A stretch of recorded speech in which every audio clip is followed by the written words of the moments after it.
Hello friends, welcome back to லித்தர்சி. நான் உங்கள் பூரணி. இன்றைக்கி என்ன vlog பார்க்க போகிறீங்கன்னா, என்னோட மந்த்லி க்ளீனிங் ரொட்டீன் தான் நான் உங்களுக்கு ஷார்ட்டாக காட்டியிருக்கேன். ஃபஸ்ட்டு எடுத்தோடனே பாப்பாவோட தொட்டி எல்லாமே நீட் பண்ணியாச்சு. ஏன்னா அவளை வந்துட்டு அங்கே படுக்க வைக்கிறனால பாப்பாவோட தொட்டி பார்த்திங்கன்னா வாரத்துக்கு ஒரு வாட்டி க்ளீன் பண்ணுவேன். நெக்ஸ்ட்டு பார்த்திங்கன்னா ஏசியோட அந்த ஃபில்டர் பார்த்திங்கன்னா 20 டேஸ்க்கு ஒன்ஸ் நான் க்ளீன் பண்ணுவேன். ஏன்னா சம்மர் டைம்ன்றனால அடிக்கடி வந்து நாங்கள் ஏசி யூஸ் பண்ணுவோம். ஸோ இருக்கிற டஸ்ட் எல்லாமே அதுதான் அப்சர்வ் பண்ணும். அந்த மாதிரி க்ளீன் பண்ணிக்கிட்டால் ஏசியோட லைஃப் டைம் வந்து கொஞ்சம் அதிகமாகும். ஸோ அதனால வந்து நான் க்ளீன் பண்ணிடுவேன். நெக்ஸ்ட்டு பார்த்தீங்கன்னா, காலையில எதுவும் சாப்பிடாதனால என் ஹஸ்பண்ட் வந்துட்டு கம்மங்கூழ் வாங்கிட்டு வந்தாங்க. கம்மங்கூழ் குடிச்சுக்கிட்டே, சரி அடுத்து என்ன வேலை பார்க்கலான்னு யோசிச்சுக்கிட்டே, நான் கொஞ்சம் டிவி பார்த்துக்கிட்டே நான் கம்மங்கூழ் குடிச்சிட்டுருக்கேன். நமக்கு என்னதான் உடம்பு சரியில்லைனாலும் நம்ம தான் எல்லா வேலையும் பார்த்துக்கணும். ஸோ வீட்டில் இருக்கிற லேடீஸ் தான் வந்துட்டு அவங்க வந்து எல்லாருமே என்ன நினைப்பாங்கன்னா, வீட்டில் சும்மா தானே இருக்க, என்ன வேலை பார்க்குற, உனக்கு என்ன இருக்குது வேலை, வீட்டில் என்ன சும்மா தானே இருக்க அப்படின்னு ஈஸியாக நிறைய ஜென்ஸ் சொல்லிடுறாங்க.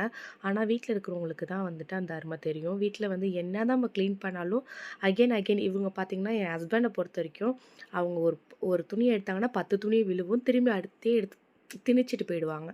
நம்ம தான் திரும்பி திரும்பி மடித்து வைக்கிற மாதிரி இருக்கும். அந்த மாதிரி சொல்லும்போது எனக்கு அப்படியே காண்டா இருக்கும்.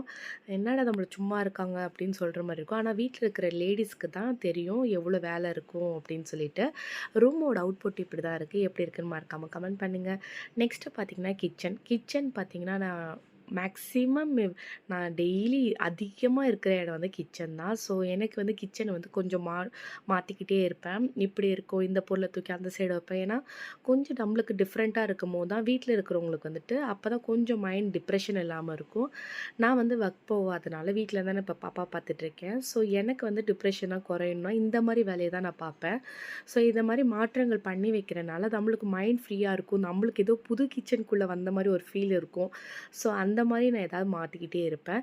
கிச்சனோட அவுட்புட் இப்படி தான் இருக்குது. எப்படி இருக்குன்னு மறக்காமல் கமெண்ட் பண்ணுங்கள்.